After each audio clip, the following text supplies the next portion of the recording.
Salut à tous, bonjour à tous, on est aujourd'hui à Lens en Vercors, sur les hauteurs de Grenoble pour ceux qui ne connaissent pas, dans le massif du Vercors, et on est sur le ID Talks numéro 46 et je suis à la mairie pour discuter avec Michael Kremer, monsieur le maire de Lens en Vercors, et faire le point un peu sur l'actualité de cette saison très particulière. ID Talks 46.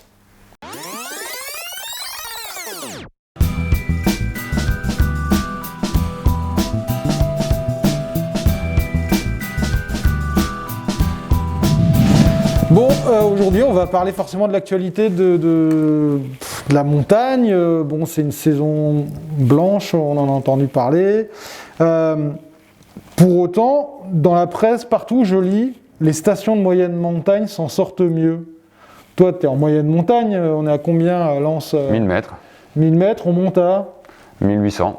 Bon, vous en sortez mieux ou pareil ou comment? C'est quoi ton regard là-dessus? On s'en sort comme tous les autres. En fait, on a beaucoup de monde. Il faut dire qu'on a beaucoup de monde, mais monde ne veut pas dire aujourd'hui retombée économique.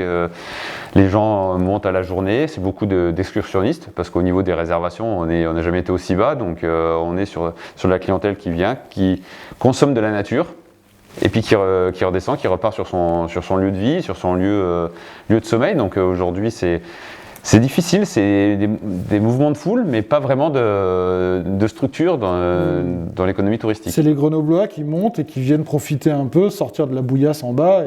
C'est ça, c'est Grenoblois, Lyonnais, on est vraiment sur la clientèle de métropole qui viennent prendre l'air, et puis tant mieux, parce que ça veut dire que nous, on est une valeur refuge et que la montagne, en fait, on est capable de proposer des produits qui sont, en tout cas des paysages qui sont intéressants. Et tu as encore des hébergeurs qui sont ouverts ou c'est... Nous, on a un hôtel qui est ouvert en ce moment sur la commune. Les autres, il y a quelques gîtes qui fonctionnent, mais c'est vraiment très marginal. Et c'est vrai que tu me dis, il y a du monde, parce que nous, on le voit partout, et dans les médias en ce moment, en local, dans le Dauphiné et tout ça, on en parle beaucoup. C'est limite saturé, quoi. En fait, il y a énormément de monde en montagne, le week-end, dès qu'il fait un peu beau, et en plus, en ce moment, neige plus soleil. Enfin, c'est le kiff, quoi. Mais concrètement, les gens, ils font quoi? Les gens, ils font du ski de fond. Donc ça, sur le ski de fond, c'est une valeur qui fonctionne. Donc, sur le ski de fond, on a les anciens fondeurs. Puis là, on a maintenant tous les gens qui sont en manque de glisse, donc ils viennent faire du ski de fond. On a des gens qui viennent faire du ski de rando. Et puis on a beaucoup de gens qui se sont mis à la raquette. Donc ils ont transformé l'activité estivale qui était la balade. Ils n'étaient pas skieurs à la base. Ils vont faire de la raquette. Ils font de la luge en famille. C'est aussi le fait qu'on ait de la neige. Donc il y a des gens pour qui la montagne, ça ne représente rien. Et le week-end, ils ne se posent pas la question de venir en montagne. Mais là, ça, ils disent on a de la neige, on va louer une luge, on va faire un peu de luge, on va serrer. On est confiné. Ski de rando un peu ou pas? Ouais, du ski de rando, pas mal de ski de rando. Là c'est plutôt des alpins qui se reconvertissent au ski de rando, Ils font le... Allez, on y va, quoi. On y va parce qu'on a envie de glisser, on ne veut pas faire une saison blanche, et on va en ski de rando. Donc au final, moins de retombées économiques, parce que il n'y a pas les remontées où il y avait quand même de l'argent qui était dépensé, moins d'hébergement, donc moins de retombées. Et au final, il y a quand même des charges. Parce qu'il faut les gérer, ces gens-là. Il faut gérer les parkings, il faut gérer peut-être la sécurité, parce qu'en fait, on voit qu'il y a des accidents aussi entre les luges, tous ces trucs-là. Comment ça se gère sur un modèle économique d'une mairie, au final, ça? En fait, aujourd'hui, la régie des remontées mécaniques, elle avait son propre budget, et le fonds, c'est sur le budget de la commune. Donc aujourd'hui, c'est des charges qui arrivent directement à la commune, parce que la gestion des parkings, avant, on avait des parkings communs. Donc, toi, tu as une régie sur les remontées ici. Voilà, c'est ça, un EPIC. Donc du coup, la gestion des parkings, c'est pris sur le budget communal, donc c'est des charges supplémentaires qui viennent se greffer, parce qu'on a de plus en plus de monde, et puis forcément des gens qui ne sont pas non plus skieurs de fond, donc on peut dire qu'on inclut dans le chiffre d'affaires du ski de fond la personne qui fait les parkings, mais non, c'est des personnes qui vont faire de la luge, donc la luge, c'est pas de retombée, donc c'est des charges en plus, c'est des charges, on en parlait, c'est aussi des charges au niveau des déchets, parce qu'aujourd'hui les gens viennent pique-niquer, ils prennent leur pique-nique en drive dans les grandes enseignes de la vallée en bas. De la vallée, ils viennent, ils consomment et puis ils laissent leur.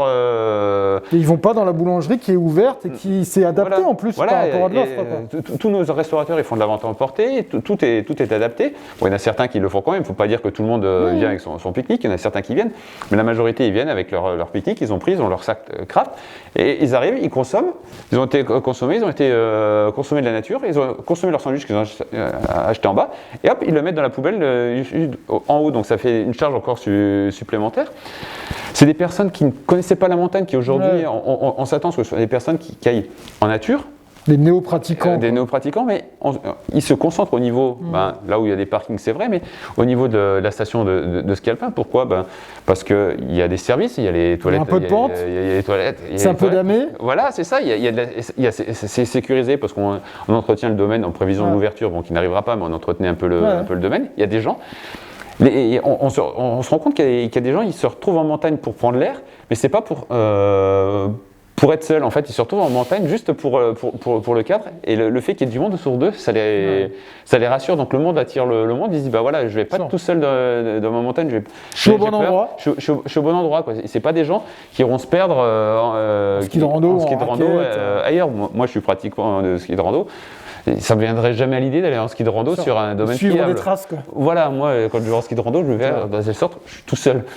Je reviens encore sur cette question du modèle économique, parce qu'on en parlait. Il y a cette question aujourd'hui de la transition du tourisme en montagne. Il y a bientôt les états généraux qui vont parler de ce sujet-là. Et pour autant, tu me dis, le problème, c'est qu'en fait, le budget pour faire de la diversification des stations, il émane quand même principalement des taxes des remontées mécaniques. C'est ça. Donc comment on fait aujourd'hui s'il n'y a plus de budget lié en fait à cette taxe remontée mécanique, parce que ça va faire zéro. Oui. Qui va payer la transition ? Et où est-ce que en fait, la transition va passer à la trappe ? Comment ça va se passer ? On n'est pas un peu coincé là par rapport au modèle économique ? Là, c'est paradoxal, oui, parce qu'en fait, c'est les stations de ski, c'est le ski qui finance sa diversification, comme tu le dis. Et puis c'est même pire que ça, c'est qu'aujourd'hui, au-delà de ça, c'est si on veut aller sur front propre sur cette diversification, le fait qu'on perd toute cette clientèle, tout ce chiffre d'affaires qui n'est pas généré parce que aujourd'hui les retombées économiques elles sont moindres, c'est des choses qu'on ne peut pas mettre en avant pour cette diversification. Il ne faut pas changer du jour au lendemain, quoi. Voilà, c'est ça, il faut une adaptation. Ça passe aussi par l'éducation des gens qui viennent sur le territoire. On parlait tout à l'heure des achats dans la vallée, mais il faut que les acteurs, les touristes, entre guillemets, ou les journalistes, jouent le jeu, c'est-à-dire qu'ils viennent consommer sur le territoire. S'ils veulent que le territoire il continue à être attractif, s'ils veulent continuer à y venir, s'ils veulent retrouver ce qui leur plaît aujourd'hui et qu'on l'adapte, il faut qu'ils consomment sur le territoire parce que si on ne devient juste qu'un produit de consommation, au final, si on n'est pas capable de nous renouveler et d'avancer, qu'on n'a pas les moyens, ça va s'effondrer et les premiers qui n'en reviendront pas, c'est les personnes qui venaient aujourd'hui, on va perdre notre attractivité. Donc là, on est vraiment sur deux modèles économiques en fait qui sont contradictoires parce que d'un côté, on finance l'adaptation par le ski, et de l'autre côté, on a la nouvelle clientèle qui vient, qui ne conçoit pas de payer pour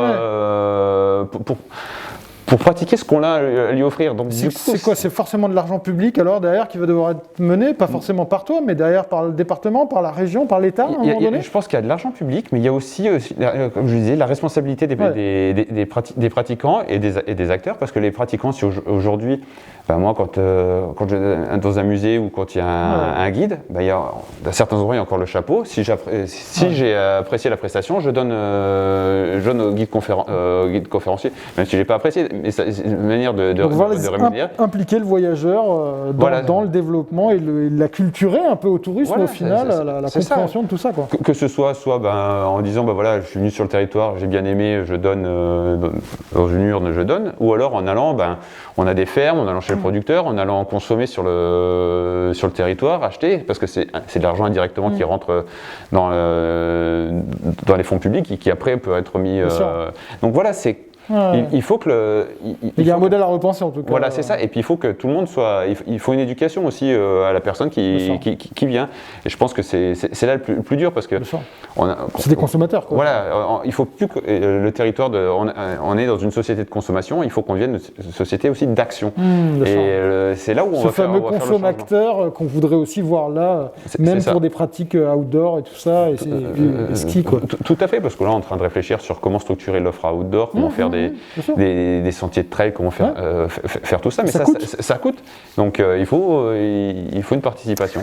Et dernière question sur cette question de la transition, on a énormément entendu les acteurs de la remontée mécanique en fait prendre la parole, faire du lobbying au niveau de l'État, avec Alex Moulin, avec les DSF.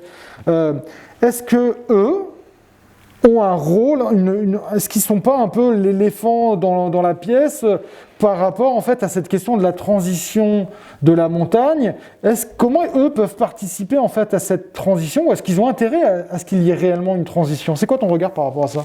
On a tous un intérêt, parce que dans DSF ça va de la plus petite station jusqu'à la plus grande, très grosse, la très grosse, donc on a tous intérêt. En fait, ceux qu'on a vus, c'est les gens les plus visibles, c'est les plus gros employeurs, donc c'est par eux que tout découle, parce qu'on peut prendre des exemples, on les a pas entendus, mais aujourd'hui c'est des personnes qui souffrent, mais ils n'ont pas de pouvoir. Je prends par exemple les imprimeurs de la vallée de la Maurienne. Il n'y a plus de set de table à éditer et tout ça. Donc la force du groupe, ils l'ont pas. La personne, elle est toute seule dans sa vallée. Donc on a mis en avant les personnes qui drainaient le plus d'emplois, qui drainaient le plus de chiffre d'affaires. Et puis encore une fois, ça a un sens dans le sens où c'est le ski qui finance sa transition. Et que un domaine skiable, et les remontées et le village, ça forme à tout. Et aujourd'hui, on n'a pas que l'hiver, même si l'hiver ça reste le moteur, on n'a pas que l'hiver. Et on a tous à y gagner qu'on vive toute l'année. Donc aujourd'hui, il ne faut pas qu'on s'oppose les uns les autres, c'est ensemble, on marche ensemble, parce que les économies de montagne, elles sont suffisamment fragiles. Nous, sur le Vercors, c'est vrai qu'on a certaines facilités parce qu'on a des pôles métropolitains à côté. C'est pas forcément le cas partout. Mais encore une fois, il faut qu'on marche main dans la main. On a vu c'est vrai qu'en avant, mais c'est les maires de montagne, mais il y a aussi les maires il y a autant des actions de l'ANMSM, donc l'Association nationale des maires des stations de montagne, mais de l'ANEM, l'Association nationale des élus de montagne. Pourquoi ?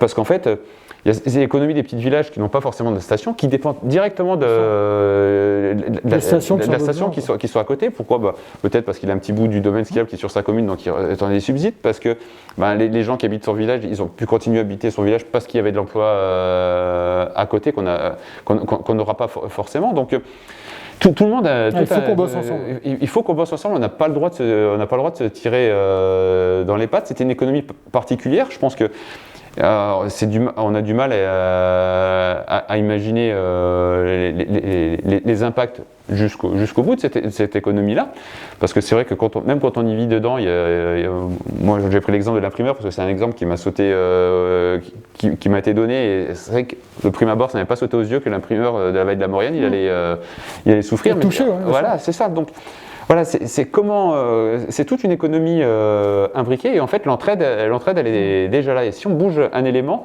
on déstructure tout. Donc c'est comment on fait pour bouger les éléments petit à petit pour arriver à l'adaptation dont on a besoin. Et on voit qu'aujourd'hui, si on bouge tout, c'est un peu j'ai oublié le nom du jeu les caplas. C'est un peu les caplas. Il faut faire attention à ce qu'on monte toujours plus haut. Pour que ça fasse pas badaboum, quoi. Voilà, c'est ça. Et on est sur ces sur le modèle là. Tout est imbriqué et derrière en fait on peut voilà, dès qu'on déstabilise un, c'est toute la chaîne qu'on déstabilise. Super. Bon écoute, merci Mickaël, merci pour ces échanges, ces éclairages par rapport à la fois à la moyenne montagne, aux enjeux de cet écosystème touristique et au-delà économique en fait en montagne.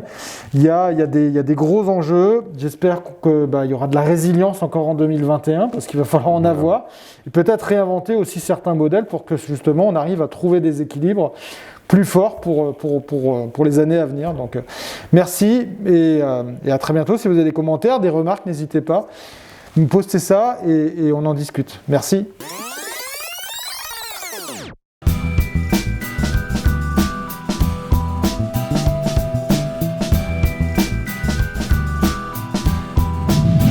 pour conclure, tu sais que mon dada, c'est quand même un peu le tourisme durable.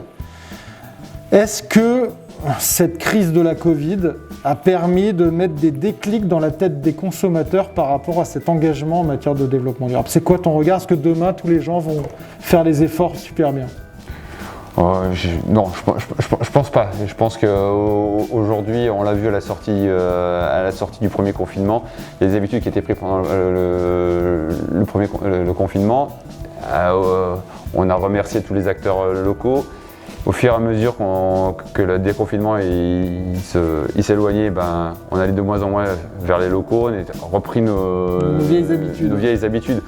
Aujourd'hui, l'être humain, il va vers la facilité. Alors je ne dis pas que c'est que tout le monde revient sur ses vieilles habitudes. Il y a peut-être une minorité. Cette minorité-là, c'est comme quand on a de la neige, c'est comme une boule de neige. On a commencé à prendre ces petites minorités, ça va agréger, ça va faire une grosse boule au final. Mais ça va prendre beaucoup plus de temps. Je pense que le Covid ou la Covid a fait peut-être prendre conscience, mais entre la prise de conscience et l'acte, il va y avoir encore se passer beaucoup de temps, parce que l'homme en reste un animal.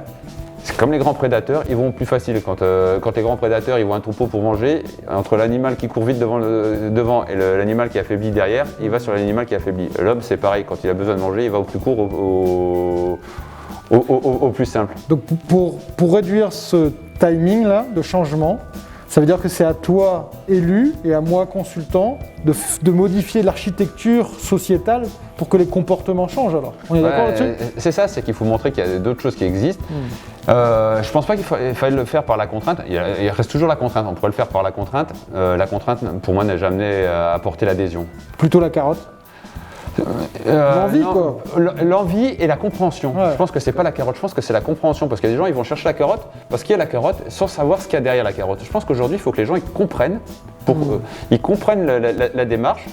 Et même s'ils comprennent la démarche, je pense même que la carotte sera superflue. Ouais, parce que naturellement, ils vont comprendre et ils vont agir, quoi. Voilà, la contrainte, elle va arc-bouter les gens, elle va les bloquer. La carotte, ils vont aller pour la carotte sans pour autant réfléchir. Il faut les amener dans la réflexion. Je pense que c'est par la réflexion. Je pense qu'aujourd'hui, on est trop dans l'immédiateté, on est trop dans le sensationnel. Je pense que la réflexion, elle vient aussi des médias, elle vient de tout le monde. Prendre le temps d'analyser les choses. Aujourd'hui, on veut que tout soit compris. Il y a une chose que je déteste, c'est les Reader's Digest. Moi, quand je lis un livre, je vais aller jusqu'au bout parce que je veux faire ma compréhension du livre. L'information immédiate et tout ça, c'est un truc qui m'intéresse pas. Et je pense que c'est là où on a l'effort à faire. Et c'est peut-être bête, hein, mais le tourisme, il commence peut-être à l'ouverture d'un livre, parce que le dépaysement, pour moi, le premier dépaysement que j'ai, le plus simple que j'ai quand je fais du tourisme, c'est ouvrir un livre. Et quand je parle d'un livre, c'est pas forcément une revue avec des images. C'est un livre, un roman dans lequel on se plonge, une lecture intellectuelle dans laquelle on se plonge. C'est le premier moment de s'évader. Donc c'est le premier moment. Je fais du tourisme depuis mon canapé, depuis mon lit, mais moi c'est ma façon de voir les choses, et je pense que c'est de là qu'on va devoir refaire. Il ne faut pas tout attendre que ça ne tombe tout cru dans le bec, il faut être acteur de sa démarche. Prenez le temps, merci d'avoir pris le temps de regarder cette vidéo jusqu'au bout, et n'hésitez pas à échanger, partager avec nous, on est ouvert, que ce soit Michael, très actif sur les réseaux sociaux, et moi aussi, vous le savez. À bientôt et merci à toi. Merci. Ciao.